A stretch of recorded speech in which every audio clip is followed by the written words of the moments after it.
Exercício 2. Uma carga pontual de 1 microcoulomb se move do ponto A para o ponto B na presença de um campo elétrico uniforme, como mostrado na figura, pelos dois caminhos indicados. Qual é a variação de energia potencial desta carga pontual em cada movimento? Bem, a ideia é que entre dois pontos quaisquer que a gente leva uma carga dentro do campo elétrico, a gente pode associar a diferença de potencial entre esses dois pontos, no caso o ponto A e o ponto B, a diferença de energia potencial entre esses dois pontos, como menos o trabalho da força elétrica sobre essa carga. A ideia do problema é que a gente calcule esse trabalho nos dois caminhos entre A e B. Esse caminho de 3 metros e o outro perpendicular ao campo com 2 metros, e esse caminho de 3,6 metros direto entre A e B. A ideia é que o trabalho total seja a soma dos trabalhos em cada parte.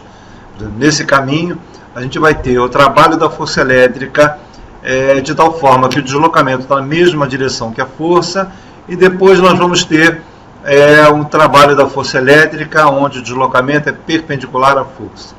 Bom, de cara a gente sabe que o trabalho só a componente na direção do deslocamento realiza trabalho. E então, nessa parte de 2 metros, como o deslocamento é perpendicular à força elétrica, então o trabalho da força elétrica será zero. A gente só vai ter o trabalho nessa parte de 3 metros que está aqui.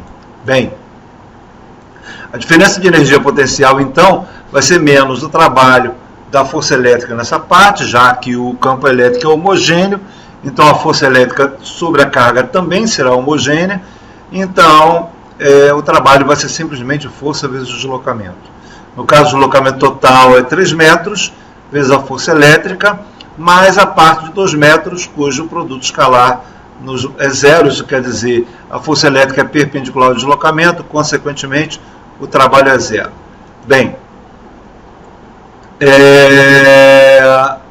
essa então é a diferença de energia potencial, levando em conta esse caminho. Se nós fizermos o caminho direto entre A e B, que é o segundo caminho, nós vamos ter a força na direção de A e B, o deslocamento, perdão, na direção A e B, e a força na direção do campo elétrico. Como a carga é positiva, a força vai estar no mesmo sentido que o campo elétrico, e no caso, o trabalho nesse caso vai ser o produto escalar, a força vezes o deslocamento, que é 3,6, vezes o cosseno do ângulo, que é o produto escalar entre eles. Por que o cosseno do ângulo? Porque a componente na direção do deslocamento é quem realiza trabalho. A componente perpendicular ao deslocamento não vai realizar trabalho. E a componente na direção do deslocamento, no caso, é a força vezes o cosseno de θ, que é esse ângulo.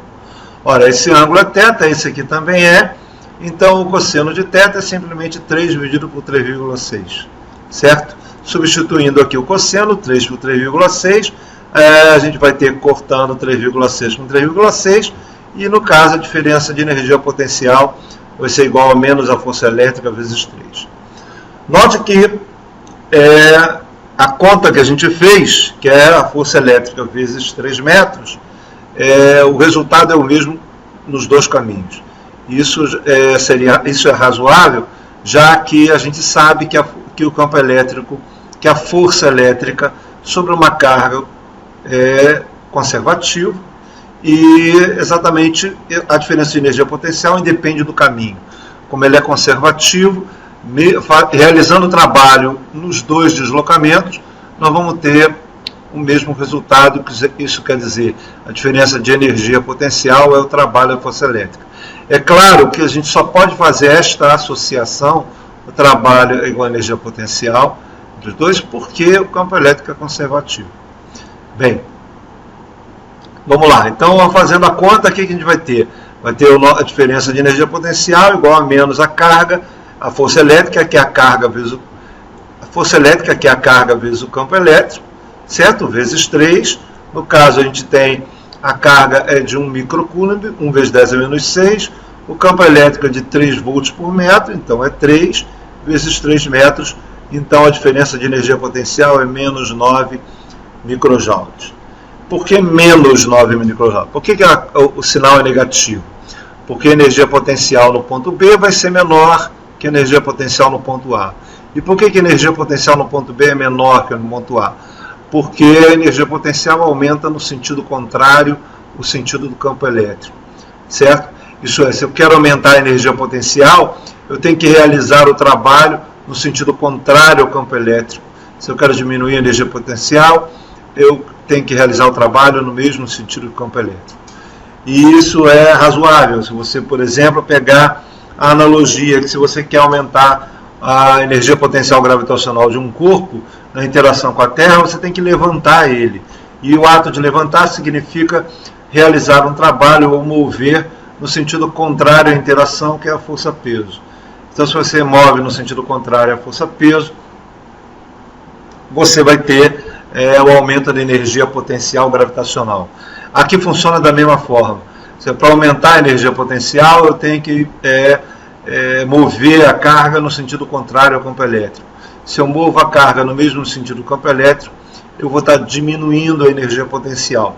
Então, consequentemente, a energia potencial no ponto B é menor que no ponto A, e é claro que essa diferença de energia potencial vai dar um valor negativo. É isso.